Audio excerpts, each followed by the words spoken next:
தினம்தோறும் விளக்கேற்ற நல்ல எண்ணெய் இதயம் நல்லெண்ணெய். நான் வளைந்து கொடுத்திருக்கிறேன், ஒத்துழைத்திருக்கிறேன். போக போக நாம் இதையெல்லாம் முறைப்படுத்தவும் ஒழுங்குபடுத்தவும் 10 மணிக்கு மேல சந்திக்க கூடாது அப்படின்னு நீங்களே முடிவு. மனசாட்சியே இல்லாமல் 1 மணிக்கு வேலை செய்ய கொண்டிருக்கிறாங்க. இரவு 1 மணிக்கு போற மொத்த உடல் சக்தியும் விரயமாகி எக்ஸாஸ்ட் ஆகி போய் படுத்தா விழுந்தா தேடலாம் அப்படின்னு நினைச்சு போகும்போது கேக் வைக்க போட்டு நான் எப்படி அதை நான் காலையில இருந்து வெயிட் பண்றேன்.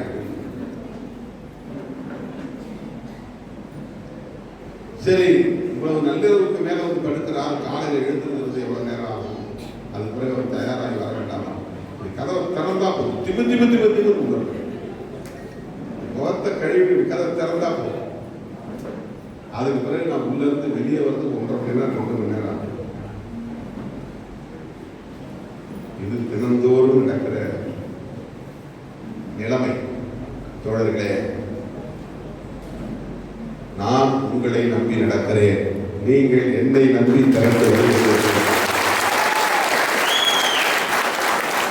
நாம் இந்த நம்பிக்கையின் அடிப்படையில் தான் இயங்கிக் கொண்டிருக்கிறோம். இந்த இயக்கம் பலரின் கண்களை உறுத்துகிறது.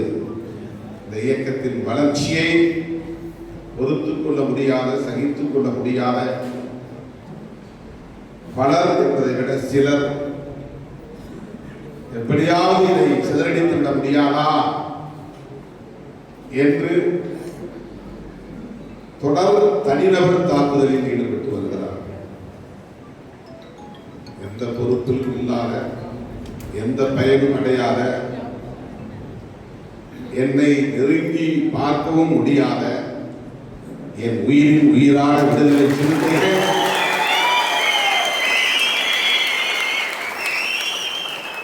அப்படிப்பட்ட அவதூறுகளுக்கெல்லாம் உடனுக்குடன் பதிலடி கொடுத்து இந்த இயக்கத்தை பாதுகாத்து வருவதை எண்ணி நான் பெருமைப்படுகிறேன். எவ்வளவு அருமையா எழுதுகிறார்கள் தெரியுமா, எவ்வளவு அருமையா வாதிடுகிறார்கள். எனக்கு அதில் பெருமை. இன்றைக்கு கருத்தியல் சார்ந்த ஒரு இயக்கம் வளர்ந்திருக்கிறது என்றால் அது விடுதலை சிறுத்தைகள் உணர்ந்து சொல்ல முடியும். எல்லா கட்சியிலிருந்து, ஒவ்வொரு கட்சியிலிருந்து 10 பேர் வாங்க, இந்த தலைப்பில் வாதிடுவோம் என்று சொன்னால் அந்த வாதத்தில் சிறுத்தைகள் வெற்றி பெறுவார்கள். ஒவ்வொரு கட்சியிலிருந்தும் 100 பேர் வாருங்கள், இன்றைய நடப்பு அரசியல் குறித்து ஒரு கட்டுரை எழுதுவோம் என்று சொன்னால் அது மிகச்சிறந்த கட்டுரைகளை எழுதக்கூடிய ஆற்றல் பெற்றவர்களாக விடுதலை சிறுத்தைகள் வளர்ச்சி அடைந்திருக்கிறார். ஒரு கருத்தியல் சார்ந்த பேர் இயக்கமாக விடுதலை சிறுத்தைகள் கட்சி வளர்ந்து ஒரு மாநில கட்சியாக அங்கீகாரம் பெற்று ஆட்சியிலும் பங்கு, அதிகாரத்திலும் பங்கு என்கிற கோரிக்கையை வென்றெடுத்திருக்கிறது, கனவை நனவாக்கி இருக்கிறது என்பதை இன்றைக்கு பலரால் சகித்துக் கொள்ள முடியவில்லை. முதலாக தேர்தல் அரசியல் அடியெடுத்து வைத்த போது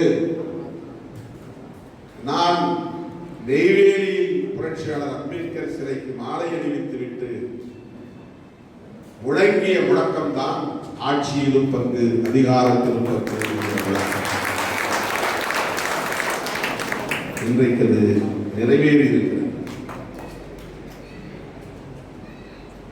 இன்றைக்கு அது நிறைவேறி இருக்கிறது. கூட்டணி ஆட்சி பற்றி முதலில் தமிழக அரசியலில் இந்த தற்கால சூழலில், சமகால சூழலில் ஒரு உரையாடலுக்கு உட்படுத்திய, விவாதத்திற்கு உட்படுத்திய இயக்கம் விடுதலை சிறுத்தைகள் கட்சி. அந்த எண்ணம் பலருக்கும் இருந்திருக்கலாம், பலரும் பேசியிருக்கலாம். ஆனால் அதை பொதுவெளியிலே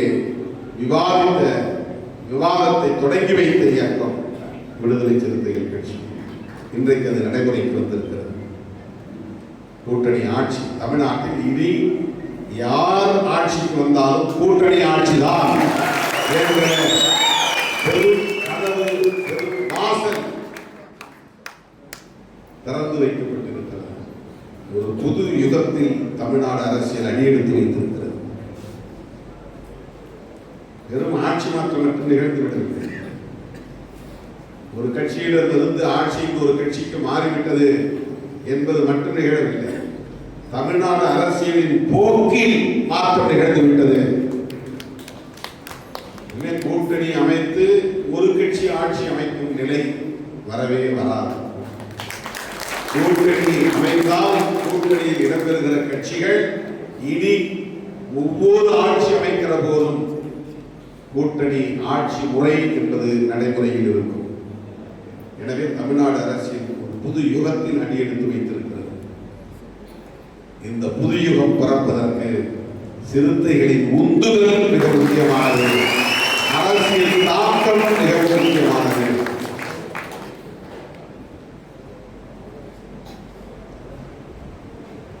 இதையெல்லாம் நீங்களும் புரிந்து கொள்ள வேண்டும்.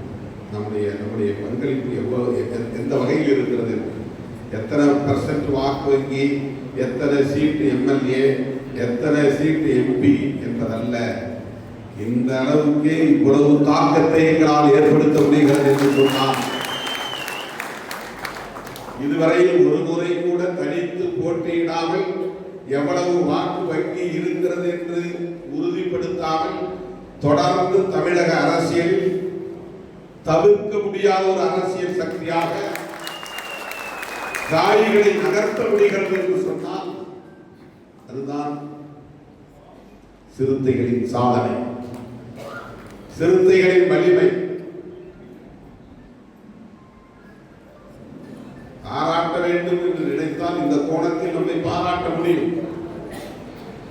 நம்மை எப்படியாவது தாழ்த்தி பேச வேண்டும், சிதறடிக்க வேண்டும் என்று எண்ணுகிறவர்கள்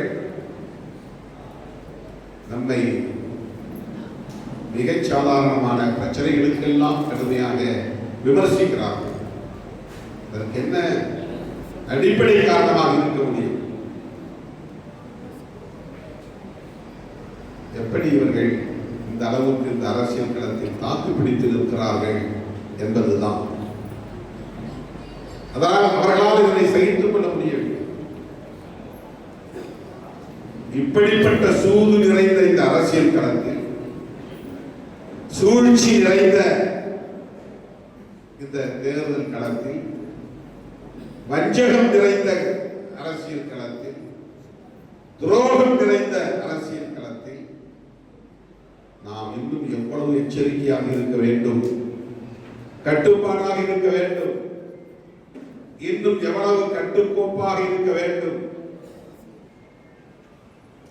நம்முடைய ஆற்றலை விரயமாக்காமல் இன்னும் எவ்வளவு கவனமாக செயலாற்ற வேண்டும்.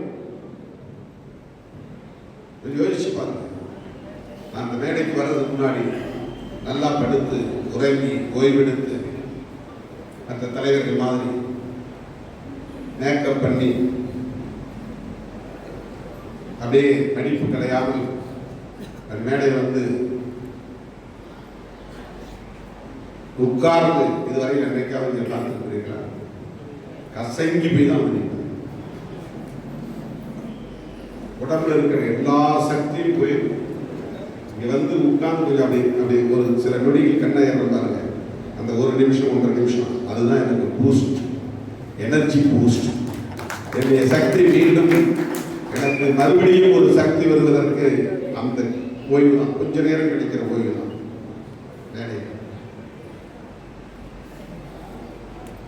தொடர்களே, இந்த வஞ்சகம் நிறைந்த அரசியல் களத்தில் எப்படி நாம் செயலாற்ற வேண்டும், ஒருங்கிணைந்து இயங்க வேண்டும் என்கிற புரிதல் நமக்கு தேவை. தனியா உட்கார்ந்து யோசிக்கணும், சிந்திக்கணும்.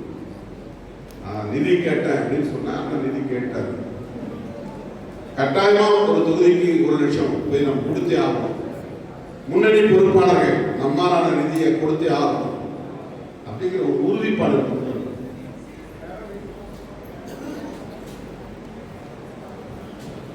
வேறு எவரும் நமக்கு கோடிக்கணக்கிலோ லட்சக்கணக்கிலோ கொடுத்து இந்த மாநாட்டை வெற்றிகரமாக நடத்து என்று சொல்வதற்கு இதெல்லாம் ஏன் வளரணும் அப்படின்னு நினைக்கிறவன் எப்படி நமக்கு மாநாட்டு நிதிக்கு உதவுவாங்க. இதெல்லாம் தான் அவங்களுக்கு உறுது. எப்படி இப்படி மாநாடுகள் பாருங்க, எத்தனை மாநாடுகள், அடக்குமுறை சட்டங்கள் எதிர்ப்பு மண்டல மாநாடுகள், இந்துத்துவ பண்பாட்டு திருப்பி எதிர்ப்பு மாநாடு 2003 2004, 2005 4ஆம் வட்டமேசை மாநாடு, இரட்டை வாக்குரிமை மாநாடு, 2005 பஞ்சமி நிலமைப்பு மாநாடு, 2006 ஈழத்தமிழர் பாதுகாப்பு மாநாடு, 2006 தமிழக பொன்விழா மாநாடு, 2006 சமூக நீதி மீட்சி மாநாடு, 2007 முன்னுரிமை மாநாடு, 2008 கருத்துரிமை மீட்பு மாநாடு, 2008 மகளிர் உரிமை மாநாடு, 2008 தலித் கிறிஸ்தவர் எழுச்சி மாநாடு, 2008 தமிழீழ அங்கீகார மாநாடு, 2009 எழும் தமிழீழம் இனவிடுதலை மாநாடு, 2010 உழைக்கும் மகளிர் உரிமை மாநாடு, 2010 தமிழர் இறையாண்மை மாநாடு, 2013 சமூக அமைதிக்கான மக்கள் ஒற்றுமை மாநாடு, 2014 கல்வி உரிமை மாநாடு, 2015 வெள்ளி விழா மாநாடு, 15 மது ஒழிப்பு மகளிர் மாநாடு, 2016 நதிநீர் உரிமை பாதுகாப்பு மாநாடு, அதே 2016 அரசியலமைப்பு சட்ட பாதுகாப்பு மாநாடு, 2017 ஆணவ படுகொலைகள் எதிர்ப்பு மாநாடு, 2017 மாநில சுயாட்சி மாநாடு, 2017 திருப்பதி ஆந்திராவில் மாநில சுயாட்சி மாநாடுகள், 2017 வழக்கறிஞரணி மாநாடு, 2018 அரசியலமைப்பு சட்ட பாதுகாப்பு மாநாடு ஆந்திராவில், 2018 மாநில சுயாட்சி மாநாடு புதுச்சேரியில், 2018 வணிகரணி மாநாடு, 2018 பெண்களும் அர்ச்சகராகலாம் சட்டம் பாதுகாப்பு மாநாடு, 2019 தேசம் காப்போம் மாநாடு திருச்சி, 2019 ஆந்திராவில் தேசம் காப்போம் மாநாடு, 2019 சனாதன எதிர்ப்பு மாநாடு, 2024 வெல்லும் ஜனநாயக மாநாடு, 2024 மது மற்றும் போதைப்பொருள் ஒழிப்பு மகளிர் மாநாடு, 2025 தேர்தல் அங்கீகார வெற்றி விழா மாநாடு மூச்சு வாங்க.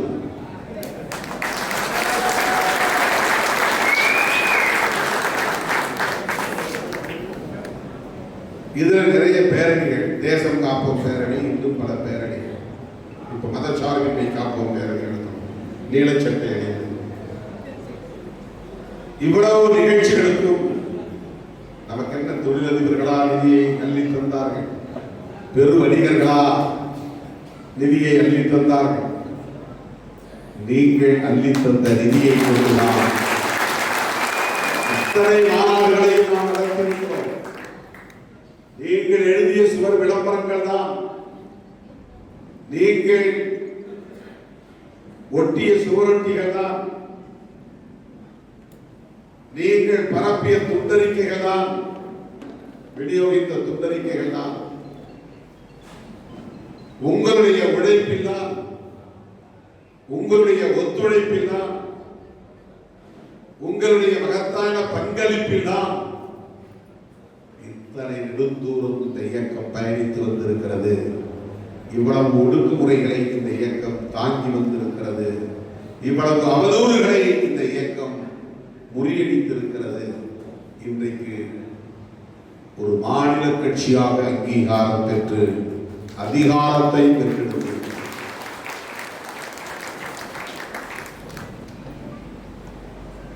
ஒரு கூட்டணியில நின்று ஜெயிச்சுட்டு இன்னொரு கூட்டணியில போய் அமைச்சராகலாமா? இன்றைக்கு தமிழ்நாட்டில் நடக்கிற பெரிய விவாதம்.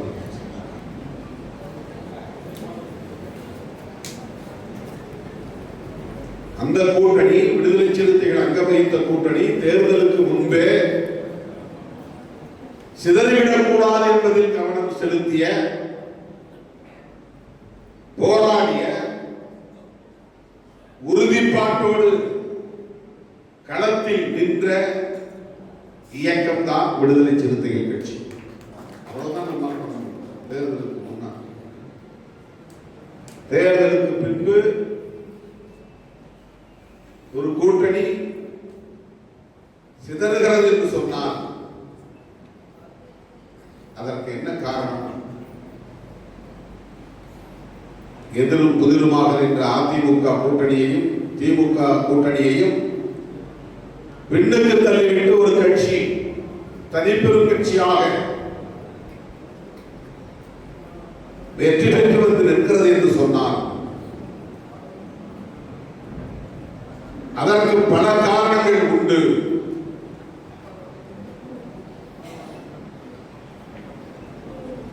அந்த கட்சிக்கு, தனிப்பெரும் கட்சிக்கு இன்னொரு கூட்டணியில் இருந்து ஆதரவு நல்கிற நிலை ஏற்பட்டிருக்கிறது என்றால் திமுகவும் சரி அதிமுகவும் சரி தங்களை தாங்களே சுய விமர்சனம் செய்து கொள்ள தயாராக வேண்டும்.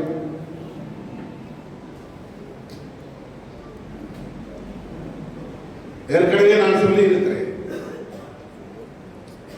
இது பணத்தால் வீழ்த்தப்பட்டதா என்றால் இல்லை, மதத்தால் வீழ்த்தப்பட்டதா என்றால் இல்லை, சாதியால் இந்த இரு அணிகளும் வீழ்த்தப்பட்டனவா என்றால் இல்லை, அல்லது ஒரு கட்சியின் கட்டமைப்பு வலிமையால் இந்த இரண்டு அணிகளும் வீழ்த்தப்பட்டனவா என்றால் இல்லை, களப்பணியாளர்களின் ஆற்றலால் திமுக அணியும் அதிமுக அணியும் வீழ்த்தப்பட்டனவா என்றால் இல்லை.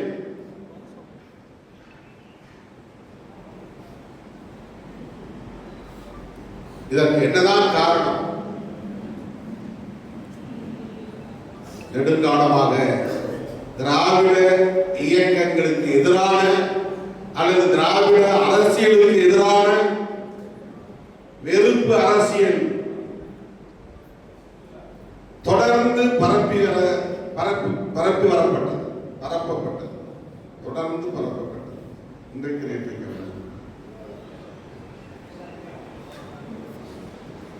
திமுக ஆட்சியை கைப்பற்றிய காலத்திலிருந்து திமுகவுக்கு எதிரான வெறுப்பு அரசியல்,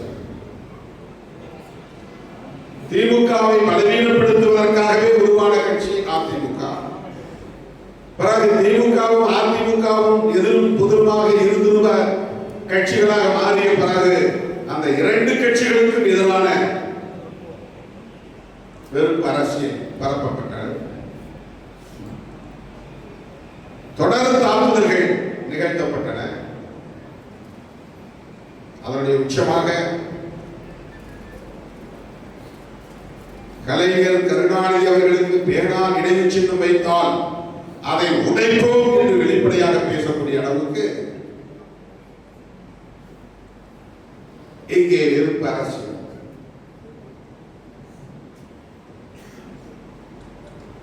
இன்றைக்கு அவர்கள் ஒரே மேடையில் ஒரே நிகழ்ச்சியில் கூடி குழவுகிறார்கள், கொஞ்சிக் கொள்கிறார்கள். அதுவெல்லாம் இங்கே விவாத பொருளாக மாற வேண்டும். பேனா சின்னம் வைத்தால் நானே உழைப்பேன் அப்படின்னு சொன்னது யார் தெரியுமில்லை? இன்றைக்கு அவரை பொது வேட்பாளராக நிறுத்தப் போகிறார்களாம். திருமாவளவன் எதிரியாகிவிட்டான். இந்த கூட்டணியை 2009 இருந்து பாதுகாத்தவர் திருமாவளவன். 2009 திமுக காங்கிரஸ் கூட்டணியில் விடுதலை சிறுத்தைகள் இடம்பெற்றதனாலேயே உலகமெங்கும் வாழ்கிற உலக தமிழர்களால் கடுமையான விமர்சனத்திற்கு உள்ளான பாவத்தை சுமந்தவர் திருமாவளவன். அன்றைக்கு மருத்துவர் ராமதாஸ், ஐயா நெடுமாறன், தோழர் தா பாண்டியன், அண்ணன் வைகோ, இந்த தலைவர்கள் எல்லோரும் சேர்ந்து என்னை, நீங்கள் ஒருவர்தான் திமுக கூட்டணியில் இன்னும் இருக்கிறீர்கள், வெளியே வந்தால் இந்த தேர்தலிலேயே திமுகவை ஒழித்துவிட முடியும் என்று வெளிப்படையாகவே கூட்டாக சேர்ந்து எல்லோரும் சொன்னார்கள். இதெல்லாம் இன்றைக்கு சொல்ல வேண்டிய தேவை வந்திருக்கு.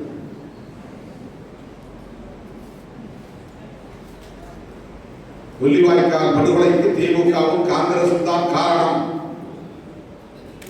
என்று அவர்கள் பேசினார். ஈழ அரசியலை வெறும் தமிழ்நாட்டு தேர்தல் அரசியலோடு பொருத்தி பார்க்க கூடாது என்று சொன்னவன் திருமாவளவன். ஈழத்தில் நடக்கிற அவலங்களுக்கு வெறும் தமிழ்நாட்டு தேர்தல் அரசியல் மட்டுமே காரணமாக இருக்க முடியாது. இது உலகளாவிய அரசியல். அதில் அமெரிக்காவுக்கு தொடர்பு உண்டு. அமெரிக்க அடிவருடி நாடுகள் அனைத்துக்கும் தொடர்பு உண்டு. ஏறத்தாழ 22, 23 நாடுகள் ஒன்று சேர்ந்து எல்டிடி என்கிற தமிழீழ விடுதலை புலிகள் இயக்கத்தை முற்றாக அழித்தொழிக்க வேண்டும் என்று கங்கணம் கட்டிக்கொண்டு களத்தில் நின்றார்கள். ஆனால் ஒட்டுமொத்தமாக இவர்கள் தேர்தல் அரசியலுக்காக இவ்வளவுக்கும் காரணம் கருணாநிதிதான் என்று அவர் மீது பழி போட முயற்சித்த காலம் 2009. 30 முதலமைச்சர்களும் ஒருவர் கருணாநிதி. கலைஞர், முத்தமிழறிஞர் கலைஞர் 30 முதலமைச்சர்கள், 38 மாநிலங்களில் 30க்கும் மேற்பட்ட மாநிலங்கள், யூனியன் டெரிட்டரி பிரதேசங்கள். இதில் ஒரு மாநிலம் தமிழ்நாடு. வெளிவிவகார கொள்கையை ஒரு மாநிலத்தால் வரையறுத்து விட முடியாது. ஆகவே ஈழ விடுதலை அரசியலில் திமுக மட்டுமே பழி சுமக்க வேண்டும் என்கிற நிலையை அன்றைக்கு அவர் அத்தனை பேர் எடுத்த போது நான் சொன்னேன், 1991 ராஜீவ் காந்தி படுகொலைக்கு பிறகு அதிமுக என்ன ஆதரவு நிலையை எடுத்தது? புலிகளை ஆதரித்தார்களா? ஈழத்தை ஆதரித்தார்களா? விவாதங்கள் நடத்தியிருப்பார்களா? போராட்டங்களை நடத்தியிருப்பார்களா? பேரணிகளை நடத்தியிருப்பார்களா? ஈழத்திற்கும் விடுதலை புலிகளுக்கும் நேர் எதிராக இருந்த ஜெயலலிதா அம்மையாரை ஆதரிக்க வேண்டும் என்ற இந்த நிலைப்பாட்டை எப்படி நீங்கள் வலியுறுத்துகிறீர்கள் என்று கேள்வி எழுப்புகிறேன். புதிதாக போய் திமுகவோடு ஒட்டிக் கொள்ளவில்லை. ஏற்கனவே திமுக கூட்டணியில் 2006 இருந்து இருந்தோம், தொடர்ந்தோம். திமுக மீதும் காங்கிரஸ் மீதும் என்னென்ன அவதூறுகள் பரப்பப்பட்டனவோ அல்லது பழி சுமத்தப்பட்டனவோ அல்லது குற்றங்கள் சாட்டப்பட்டனவோ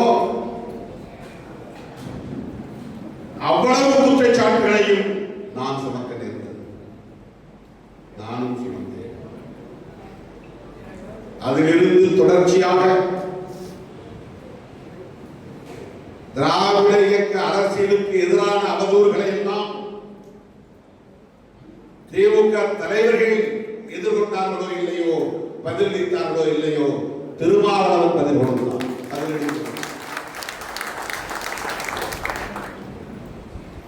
இனி பெரியாரை யார் இழிவுபடுத்தி பேசினாலும் விடுதலை சிறுத்தைகள் பொறுத்துக் கொண்டிருக்காது, சகித்துக் கொண்டிருக்காது என்று வெளிப்படையாக பேசியவர் திருமாவளவன்.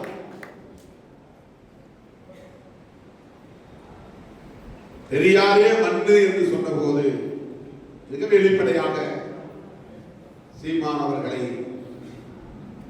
நான் கண்டித்து பேசியிருக்கிறேன். அதுவரையில் நான் அவரை ஒருபோதும் வெளிப்படையாக கண்டித்ததில்லை.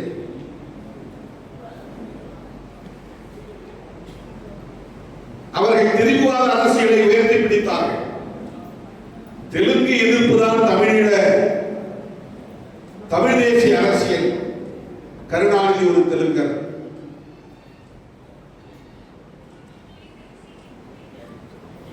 அவரை சுற்றியுள்ள அத்தனை பேரும் தெலுங்கர்கள். தெலுங்கர்களால் தமிழன் வீழ்ந்தான்.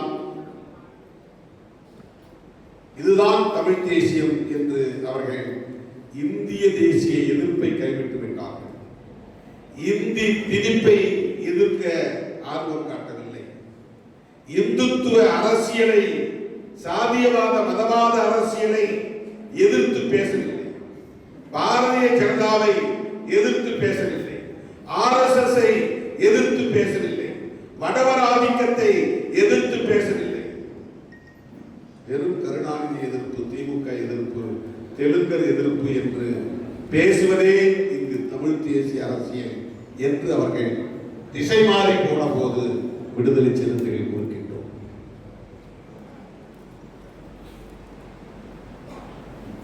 தமிழ் தேசியம் என்பது வெறும் மொழி உணர்வோ இன உணர்வோ அல்ல.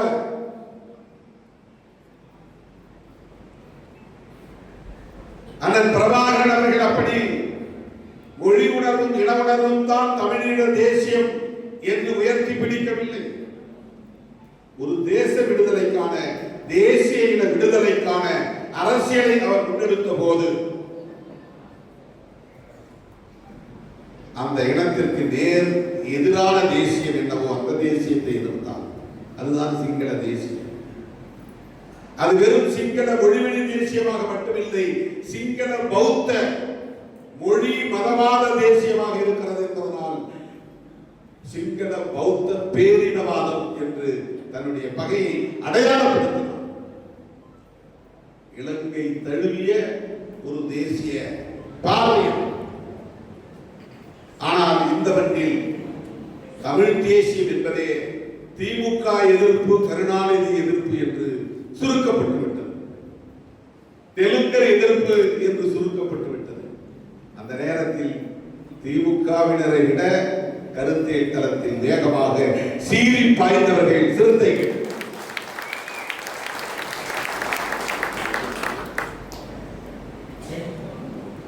முத்தமிழறிஞர் கலைஞர் அவர்களை மிகவும் கொச்சையாக மேடைகளில், அதிமுக மேடைகளில் பாடுவது உண்டு. அந்த பாட்டை பாடியதற்காக திமுக அரசு ஒரு வழக்கு போட்டது. உடனே அன்பு சகோதரர் சீமான் அவர்கள் நான் பாடுகிறேன் என்று அந்த அநாகரிகமான பாட்டை பாடினார். என்னை கைது செய்து பார் என்று சமாளித்தார். திமுக என்ன செய்தது? திமுக அரசு என்ன செய்தது? இன்றைக்கு அவரோடு உறவாட முடிகிறது, கூடி குழம்ப முடிகிறது. பொதுவெளியில் ஒருவரை ஒருவர் சந்தித்துக் கொள்வது நாகரிகமானதுதான், நான் மறுக்கவில்லை. விமர்சனங்கள் நாகரிக வரம்பை தாண்டி போகிற போது இந்த இடத்தில் தொடர்புடையவர்கள் எத்தகைய எதிர்வினையை ஆற்றினார்கள் என்கிற கேள்வி எழுகிறது.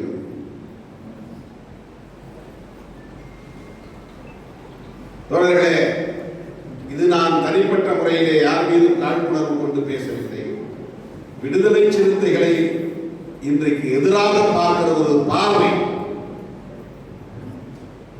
இந்த ஒரே நிலைப்பாட்டுக்காக தமிழ்நாட்டில் ஏற்பட்டிருக்கிற அரசியல் சூழலால் காங்கிரஸ் அதிவேகமாக ஒரு நிலைப்பாட்டை எடுத்தது.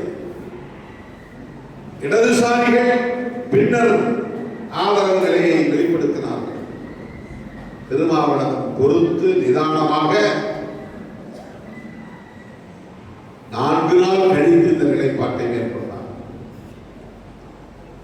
அமைச்சரவையில் சேருகிற நிலைப்பாட்டை 10 நாள், கிட்டத்தட்ட 2 வாரங்களுக்கு பிறகு 14 நாள் கழித்துதான் அமைச்சரவையில் சேருகிற நிலைப்பாட்டை எடுத்தார்.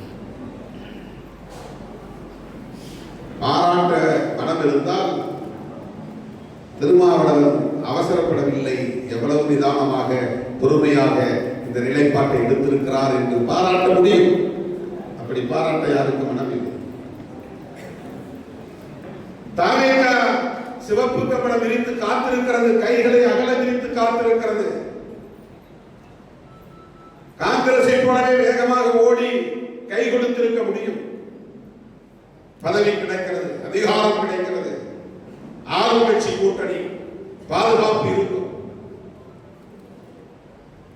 என்று ஆசைப்பட்டிருந்தால் உடனே திருமாவளவன் முடிவெடுத்திருப்பார் அல்லவா? அந்த ஆசை இல்லாததால் தானே இவ்வளவு பொறுமையாக நிதானமாக எடுக்கிறார் திருமாவளவன் என்று சொல்லுவதற்கு ஆசை இல்லை. அதனால்தான் அவர் நிதானமாக முடிவெடுத்திருக்கிறார். இப்படியும் பேசலாம் அல்லவா? பாராட்டலாம் அல்லவா? பாராட்ட மனம் இருந்தால் பாராட்டலாம் அல்லவா? ரெடியா இருக்கிறாங்க, போய் ஜாயின் பண்ண வேண்டியதானே? இதான் கூப்பிடுறாங்க, போய் ஜாயின் பண்ண வேண்டியதானே? அந்த அளவுக்கு தயாராக இருக்கிற நிலையிலும் கூட திருமாவளவன் தயங்கி தயங்கி தயங்கி முடிவெடுக்கிறான் என்றால் பதவியில் பவிசிலும் இவனுக்கு பெரிய நாட்டமில்லை என்றுதானே பொருள். அதை மட்டுமே ஒரு வரையறையாக கொண்டு முடிவெடுக்கவில்லை என்றுதானே பொருள்.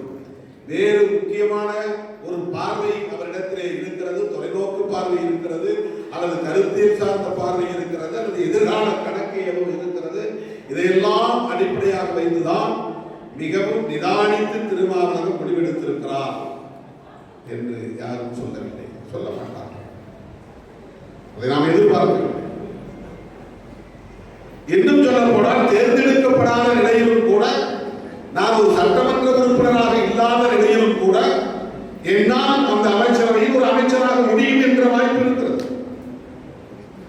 அதற்கான விவாதமும் வெளியே நடந்தது.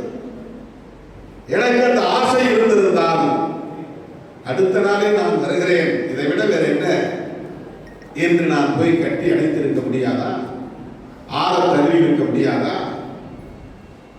எனக்கு இந்த துறையை ஒதுக்குங்கள் என்று கேட்டிருக்க முடியாதா? ஓடினேனா? தழுவினேனா?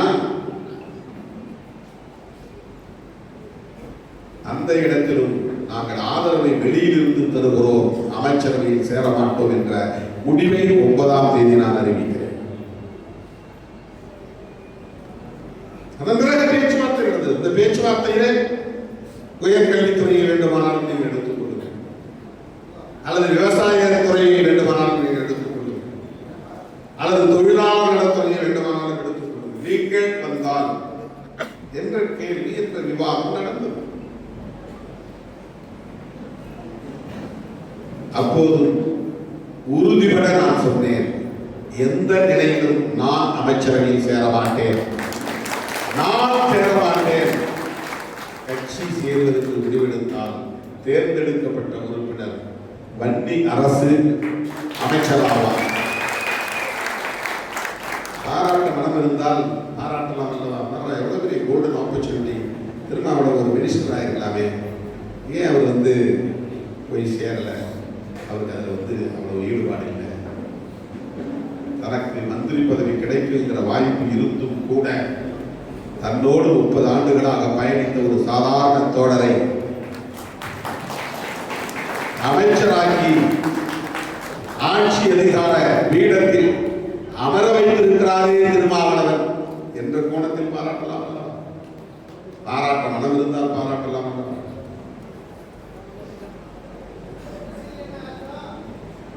ஆனால் பாராட்ட மாட்டார்.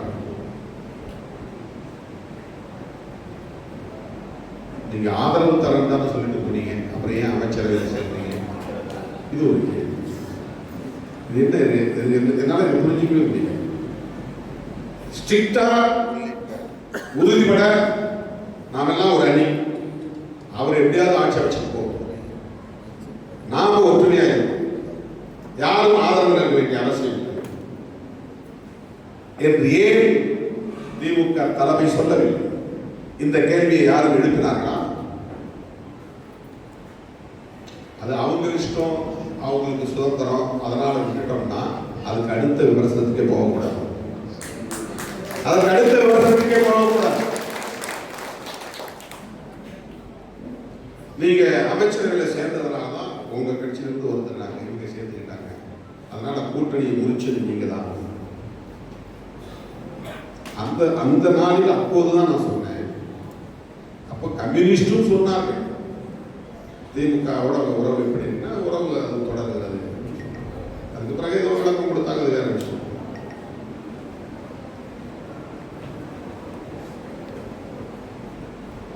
தோழர்களே, தமிழ்நாட்டு அரசியலில் நாம் குறிவைக்கப்படுகிறோம் என்பதை புரிந்து கொள்ள வேண்டும். நம்ம ஒரு பெரிய சக்தியில் 40-50 எம்எல்ஏக்கள் நாம் வச்சிருக்கோம், 10-15 எம்பிக்களை நாம் வைத்திருக்கவில்லை. உறுதிப்படுத்தப்பட்ட வகையில் 8% 10% நம்முடைய வாக்கு வங்கி இருக்கிறது என்ற நிலையில் நாம் இன்னும் வளரவில்லை. ஆனாலும் நாம் குறிவைக்கப்படுகிறோம். இதற்குத்தான் நான் இவ்வளவு விளக்கங்களை முன்வைத்து சொல்லுகிறேன். விடுதலை சிறுத்தைகள் கட்சி ஒரு பொருட்டே அல்ல என்று அவர்களால் கடந்து செல்ல முடியவில்லை. திருமாவளவன் ஒரு ஆளே இல்லை என்று அவர்களால் கடந்து செல்ல முடியவில்லை. திருமாவளவன் தவிர்க்க முடியாத ஒரு ஆள். விடுதலை சிறுத்தைகள் கட்சி தவிர்க்க முடியாத ஒரு இயக்கம். இதுதான் அவர்களின் கண்ணை உறுத்துகிறது. எப்படி டேமேஜ் பண்ணலாம்? அப்படி ஒன்று சொன்னார், இப்படி ஒன்று சொன்னார். திமுக கூட்டணியில் இருந்தப்ப தாவேக தலைவரை நாங்கள் விமர்சித்தது உண்மை, நான் மறுக்கவில்லை.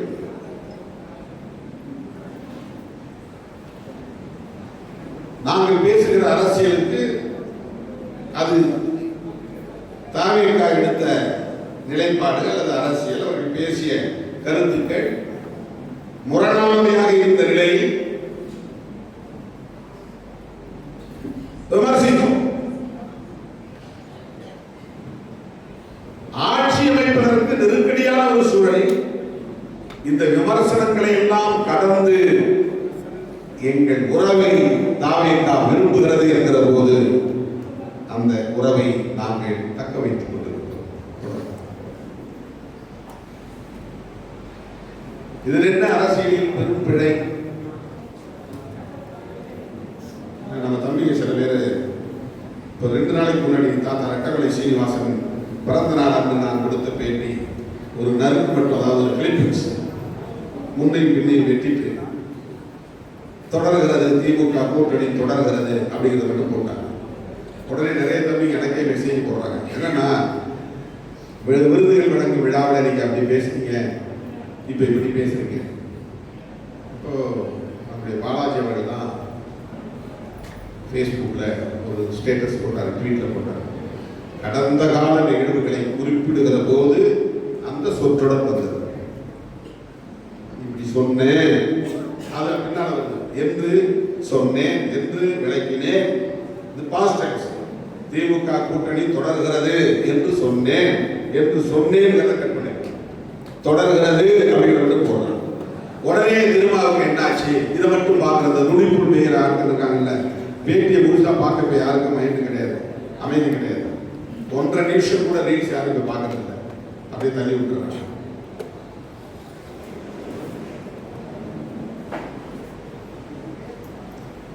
நாங்கள் எங்கே இருந்தாலும் அந்த இடத்தில் நேர்மையாக இருப்போம், இருந்து வருவோம்.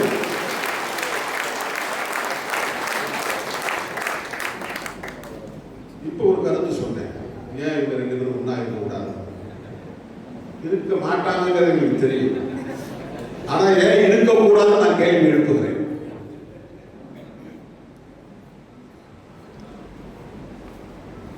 ஏன்னா இந்த பலவீனத்தை பயன்படுத்தி இன்னைக்கு திமுக தனிமைப்படுத்தப்பட்டிருக்கிறது, அதிமுக சிதறிக் கொண்டிருக்கிறது, திராவிட அரசியலின் எதிர்காலம் கேள்விக்குறி ஆகி கொண்டிருக்கிறது.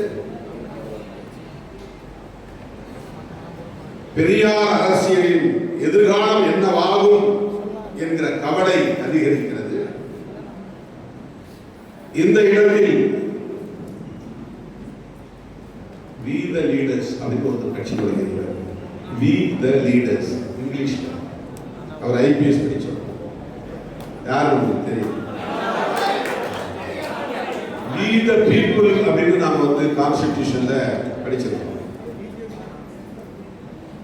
மக்களாகிய நாங்கள், we the people of India, இந்திய மக்களாகிய நாங்கள், we னா நாங்கள், the people னா மக்கள்.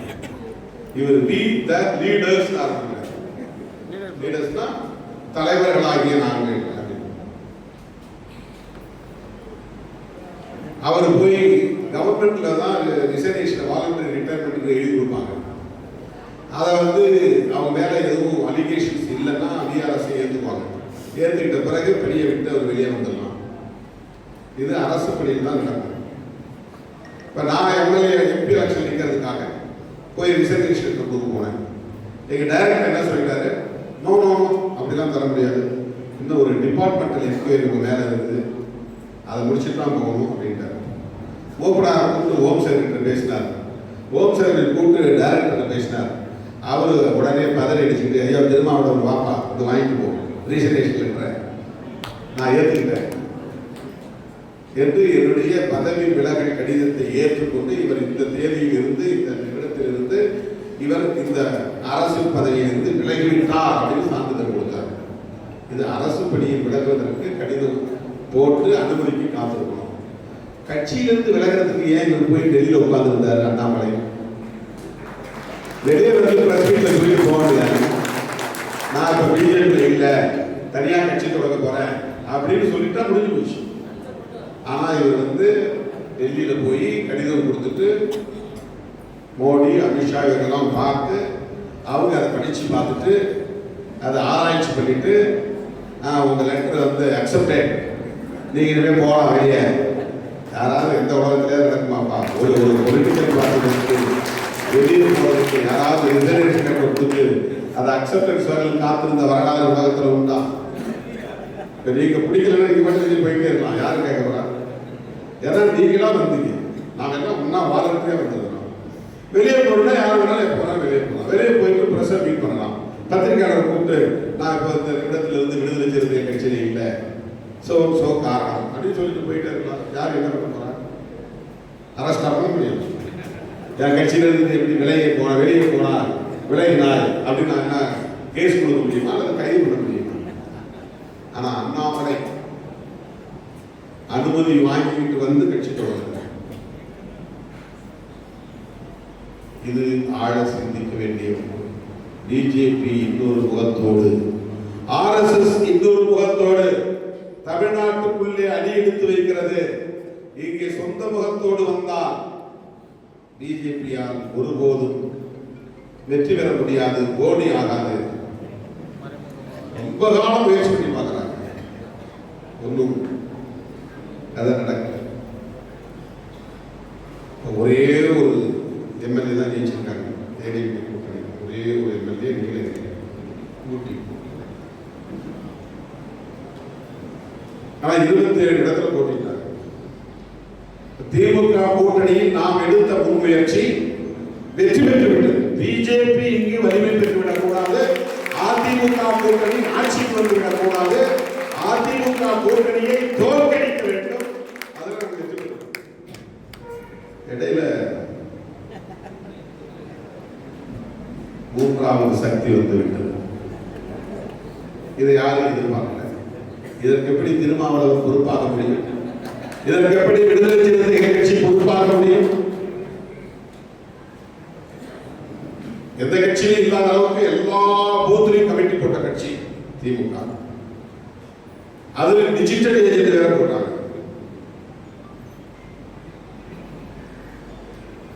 பிஎல்ஏ 1, பிஎல்ஏ 2, அப்புறம் டிஜிட்டலுக்கு தனியா பூத்து ஏஜென்ட். இவ்வளவு ஸ்ட்ரக்சரல் டெவலப்டு பார்ட்டி, ஸ்ட்ரக்சரலி கட்டமைப்பு ரீதியாக வளர்ச்சி அடைந்த ஒரு இயக்கம் தமிழ்நாட்டில் இல்லை. ஆனாலும் ஏன் வெற்றி பெற முடியவில்லை? இந்த சுய விமர்சனம் தேவை. நான் இந்த இடத்தில் ஒன்றை சொல்லுகிறேன். தோற்றல் ஒரு புறம் இருக்கட்டும், கூட்டணி ஏன் நிலைக்கவில்லை? இதை நான் விமர்சனமாக வைக்கவில்லை, சிந்தனைக்காக சொல்லுகிறேன். திமுக தலைவர்களின் சிந்தனைக்காக நான் சொல்லுகிறேன். கூட்டணியில் இருந்த காங்கிரஸ் அதிவேகமாக அணியிலிருந்து வெளியேறி தாவகாவுக்கு ஆதரவு கொடுக்கக்கூடிய அளவுக்கு அவர்கள் இந்த உறவை கசந்து போன உறவாக ஏன் கிடைத்தார்கள்? திமுக காங்கிரஸ் உறவு கசந்த உறவாக மாறியது ஏன்? இடதுசாரிகள் குடியரசுத் தலைவர் ஆட்சி வந்துவிடக் கூடாது என்பதற்காக ஆதரவு நல்கியது உண்மைதான் என்றாலும் திமுக அணியிலிருந்து வெளியேற முடியும் என்கிற முடிவுக்கு துணிந்து வருவதற்கு எது காரணம்? 6 5 ஏன்? 6 தொகுதிகளை கடந்த முறை தந்து 5 தொகுதிகளை இந்த முறை தந்தது அவர்களுக்கு இனிக்குமா கசக்குமா? தோழமை கட்சிகளை எந்த அளவுக்கு அனுசரணையோடு வைத்திருந்தோம், அதுதானே முக்கியம். திமுக மட்டும் போன தேர்தலில் கூட்டணி ஆட்சிக்கு திமுக தயார் என்று அறிவித்திருந்தால் கூட்டணி கட்சிகளின் உணர்வுகளை மதித்து அவர்கள் விரும்பிய எண்ணிக்கையை ஓரளவுக்காவது திருப்திகரமான முறையிலே தந்திருந்தால், விரும்பிய தொகுதிகளை தந்திருந்தால் இவ்வளவு பெரிய பின்னடைவை சந்தித்திருக்க வாய்ப்பில்லை. அதை விட இந்த கட்சிகள் அவ்வளவு வேகமாக வெளியேறி இருக்க வாய்ப்பில்லை. இந்த கோணத்தில் யாரும் சிந்திக்கல. அது துரோகம் பண்ணிட்டாங்க. துரோகம் பண்ண வேண்டிய தேவை என்ன இருக்கு? நாளைக்கு கூட அமைச்சர் பதவியிலிருந்து நம்ம வெளியேற முடியும். அதைத்தான் நான் சொல்றேன். ஏன்னா அதுல எங்களுக்கு பெரிய பிடிப்பு இல்லை என்பதை சொல்வதற்காகத்தான் சொல்லுகிறேன். உடனே இருக்கிறவன் என்ன சொல்றான்? இருக்கிற இடத்துல விசுவாசமா நம்மள ஒரு அடிமையாவே பார்க்கிறாங்க. சுதந்திரமா சிந்திக்கிற ஆளா பாருங்க. இங்க இருந்தா இங்க விசுவாசமாயிரு, அங்க இருந்தா அங்க விசுவாசமாயிரு. அதுக்கு என்ன பொருள்? நீ சுதந்திரமாக சிந்திக்க கூடாது, சுதந்திரமாக முடிவெடுக்க கூடாது. இது என்ன போக்கு? அதுதான் முக்கியம் என்றால் அதை தக்க வைத்துக் கொள்கிற அணுகுமுறைகளை தானே யாரும் விடுப்பார்கள். நான் டிவிக்கு சப்போர்ட் பண்ண மினிஸ்டர் பதவியை நாங்கள் வாங்கிட்டோம். ஸோ இனிமேல் நாங்கள் டிவிகே தலைவரை, டிவிகே கட்சியை புகழ்ந்து பாடிக்கொண்டே இருப்போம் அப்படின்னு தான் ஒரு சராசரி மனிதன் முடிவெடுக்கணும். ஆனால் அதை தாண்டி பிஜேபிக்கு எதிராக எல்லா கட்சியும் ஒன்று சேர்ந்து இங்கே இயங்க வேண்டும் என்கிற பார்வையை திருமாவளவன் முன்வைக்கிறார் என்றால் இந்த பார்வையை நீங்கள் பாராட்ட வேண்டாமா? வரவேற்க வேண்டாமா? ஒரு அட்டாச்சா இல்லாம ஏன் இப்படி பேசுறான் அப்படின்னா அவன் என்ன நினைக்கிறான்னா, ஏதோ மறுபடியும் இங்க திமுகவோட ஒட்டிக்கொள்ள முயற்சி. என்ன திமுகவோட ஒட்டிக்கொள்ள வேண்டிய அளவுக்கான தேவை என்ன வந்தது? மீனிங்லெஸ், அர்த்தமில்லாத ஒரு விமர்சனம். நான் என்ன சொல்றேன்னா, நீங்க ரெண்டு பேரும் தேர்தலுக்காக மோதிக்கொண்டாலும் கூட பிஜேபி உள்ளே நுழைவதற்கு இடம் கொடுத்து விடாதீர்கள். இதான் நான் அலர்ட் பண்றேன். தமிழ்நாட்டு அரசியலில் தவிகவுக்கு எதிர்நிலையிலே இருப்பது பாஜகவாக இருந்துவிடக் கூடாது அல்லது அண்ணாமலையாக மாறிவிடக் கூடாது என்பதுதான். அண்ணாமலை கண்டு திருமாவளவன் பயப்படுறாரா? அண்ணாமலையாக வந்தால் பிரச்சனை இல்லை. RSS முகத்தோடு முகமூடி போட்டுக் கொண்டு வந்தால் அது பிரச்சனை தான். ஏன்னா அவர் RSSல பயிற்சி பெற்ற ஒரு நபர், இந்த பாசறையும் வளர்ந்தவர். அவரால் எப்படி அதை தாண்டி பெரியார் அரசியலை பேச முடியும்? இடதுசாரி அரசியலை எப்படி பேச முடியும்? அவர் எப்படி தாவேக்காவுக்கு ஒரு கவுண்டர் பார்ட், ஒரு எதிர்நிலை சக்தியாக வளர முடியும்? அப்படி அவர் வளர்ந்தால் என்னவாகும்? டெல்லியிலே கெஜ்ரிவாலுக்கு நேர்ந்த நிலைதான் உருவாகும். 2 எலெக்ஷன் ஜெயிக்க விட்டு 3வது எலெக்ஷன் காலி. வெஸ்ட் பெங்கால் மேற்கு பக்கத்தில் மம்தா பானர்ஜிக்கு நிகழ்ந்ததுதான் நடக்கும். அங்க காங்கிரஸ் ஒழிப்பதற்கு மம்தா பானர்ஜிக்கு எல்லா வகையிலும் ஒப்புவதவர்கள் மாரல் சப்போர்ட், ஒரு மானசீகமான ஆதரவை நல்கினார்கள். இதுக்கு என்ன நிலை? காங்கிரஸையும் வீழ்த்தி மம்தா பானர்ஜியையும் ஓட விட்டார். அந்த அம்மா நிற்க விட்டு 20 எம்பிக்களை தூக்கி விட்டார், 60 MLAக்களை பிரித்து விட்டார். இது தமிழ்நாட்டில் நடக்குமோ என்கிற கவலை. இது போன்ற ஒரு அரசியல் சூழல் உருவாகும் என்பதை கருத்தில் கொண்டுதான் நான் காட்டுமன்னார் கோவிலில் இருக்க வேண்டும் என்ற முடிவை எடுத்தேன்.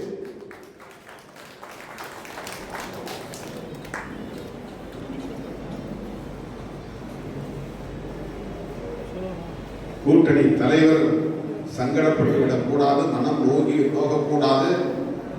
அவருடைய விருப்பத்திற்கு மாறாக நாம் செயல்படக்கூடாது என்று என் விருப்பத்தை நான் பின்னுக்கு தெரிவித்தேன். என்னுடைய ஆசையை நான் விட்டுட்டேன். MLA ஆகணும்னு ஆசைப்பட்டேன், சட்டமன்றத்திற்கு போகணும்னு ஆசைப்பட்டேன், காட்டுமன்னார் கோவிலில் இருக்க வேண்டும் என்று ஆசைப்பட்டேன்.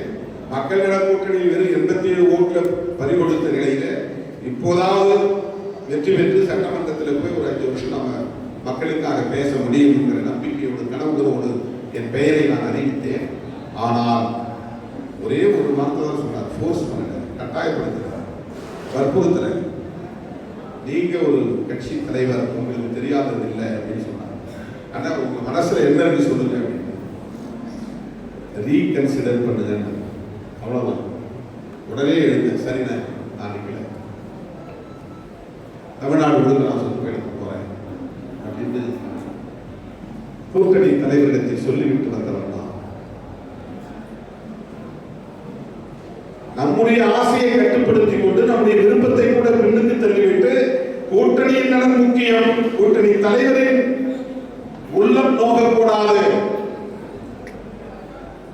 எந்த அடிப்படையில் நான் முடிவெடுத்தேன். ஆனால் இன்றைக்கு விடுதலை சிறுத்தைகளை திமுகவுக்கு எதிராக நிறுத்த பார்க்கிறார்கள். விடுதலை சிறுத்தைகளை தாவேகாவுக்கும் எதிராக நிறுத்த பார்க்கிறார்கள். திருமாவளவன் எப்படி பேசுறார், அப்படி பேசுறார்.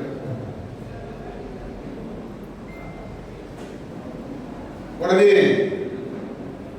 அன்புமணி இங்க உள்ள வர போறாரு, திருமாவளவன் வெளியே போக போறாரு.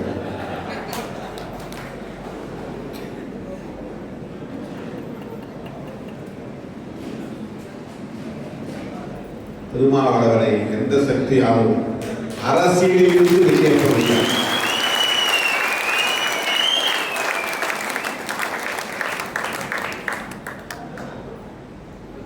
அரசியலில் இருந்து வீழ்த்த முடியாது. அதை ஆணவத்தோடு சொல்லவில்லை, நம்பிக்கையோடு சொல்லுகிறேன். ஏனென்றால் நீங்கள் என்னோடு இருக்கிறவர்கள் நம்பிக்கை ஒருபோதும் தளர்ந்து போகாது.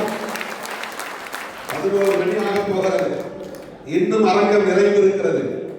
பட்டினியாக இருக்கிறீர்கள், இன்னும் உற்சாகம் குறையவில்லை, இந்த வீரியம் குறையவில்லை, இந்த வேகம் குறையவில்லை, இந்த எழுச்சி குறையவில்லை.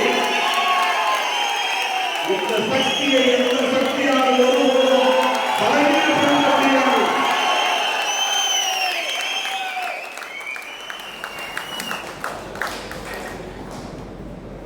என்ன அவங்களுக்கு ஒரே ஒரு புத்தி, திருமாவளவன் இந்த மாதிரி ஸ்டெடியா இல்லை அப்படின்னு சொன்னா கொஞ்சம் ஊசலாட்டத்தில் அதிருப்தியில் இருக்கிற சக்திகள் எல்லாம் கட்சிக்குள்ள ஒரு குழப்பத்தை உருவாக்குவாங்க. அதான் எதிர்பார்ப்பு.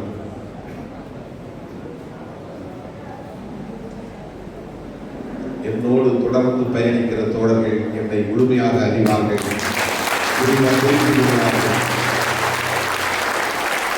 எந்த விமர்சனங்களாலும் திருமாவளவனையும் சிறுத்தைகளையும் பலவீனப்படுத்திவிட முடியாது.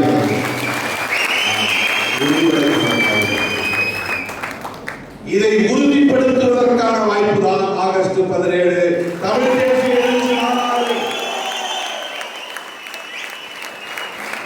ஒவ்வொருவரும் பொறுப்போடு செயல்பட வேண்டும். ஏதோ தானோ என்று செயல்படக்கூடாது. ஒரு மாதம் தானே இடைவெளி இருக்கிறது என்று எண்ணக்கூடாது. இன்று இரவிலிருந்தே நீங்கள் செயல்பட தொடங்க வேண்டும். திரும்பும் திசையெல்லாம் நீலம் சிவப்பு வண்ணம் இருக்க வேண்டும். ஆராய்ச்சி விளம்பரங்கள் இருக்க வேண்டும். சுந்தரிக்கைகள் கிராமம் கிராமமாக விநியோகிக்கப்பட வேண்டும். சுவரொட்டிகள் ஒட்டப்பட வேண்டும்.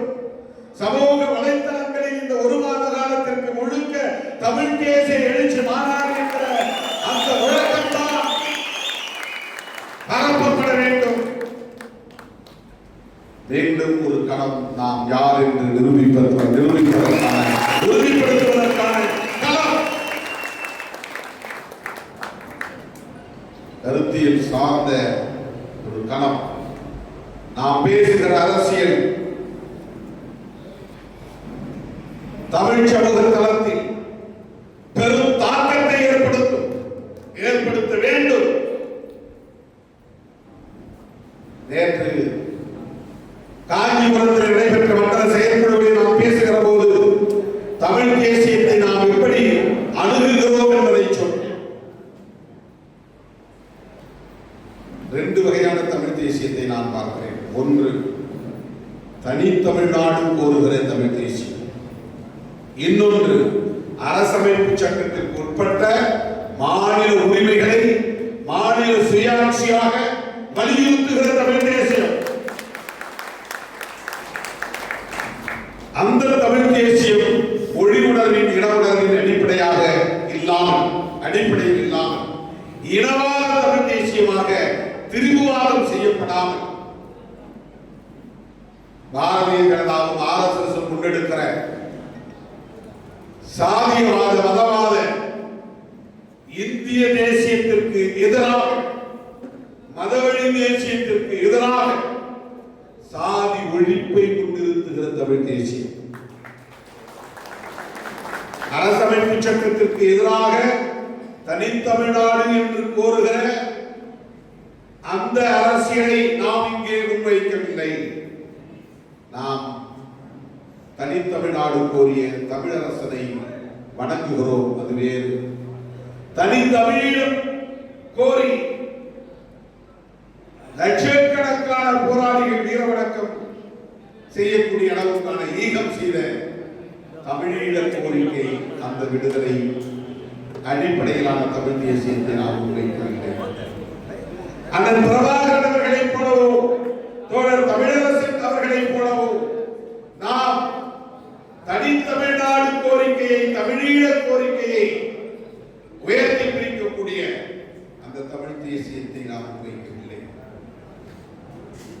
இந்திய அரசமைப்பு சட்டத்திற்கு உட்பட்ட சுதந்திரம், சமத்துவம், சகோதரத்துவம் என்கிற உயிர் மூச்சு கோட்பாடுகளை வலியுறுத்துகிற புதிய சமத்துவ இந்தியாவை கட்டமைக்கிற அந்த உறுதிப்பாட்டோடு இந்திய அரசமைப்பு சட்டத்தின் முகப்புறையில் சொல்லப்பட்டிருக்கிற கோட்பாடுகளை பாதுகாக்க வேண்டும் என்கிற அந்த உறுதிப்பாட்டோடு இது எங்கள் மொழி, இது எங்கள் மண், இது எங்கள் அரசு, எங்களுக்கான அந்த சுதந்திரம், தன்னாட்சி, மாநில சுயாட்சி வேண்டும். இந்தியாவுக்கு ஒவ்வொரு மொழியை பேசக்கூடிய தேசிய இனங்களும் அந்த இறையாண்மை, மொழிவழி தேசிய இறையாண்மையை பெற வேண்டும். இதைத்தான் விடுதலை சிறுத்தைகள் கட்சி முன்மொழிகிறது. இதை முன்மொழியக்கூடிய ஒரு மகத்தான மாநாடுதான் உளுந்தூர்பேட்டையில் கூடுகிறது, திருமாவளவன் தலைமையில் கூடுகிறது. என் உயிரின் உயிரான விடுதலை சிறுத்தைகளே, நம்முடைய சக்தியை நிரூபிப்பதற்கான வாய்ப்பை இது. இந்த வாய்ப்பை பயன்படுத்துகிறீர்களா? லட்சக்கணக்கிலே திரளுவோமா? தமிழ்நாட்டு அரசியலின் தாக்கத்தை ஏற்படுத்துவோமா? இந்திய அரசின் கவனத்தை ஈர்ப்போமா?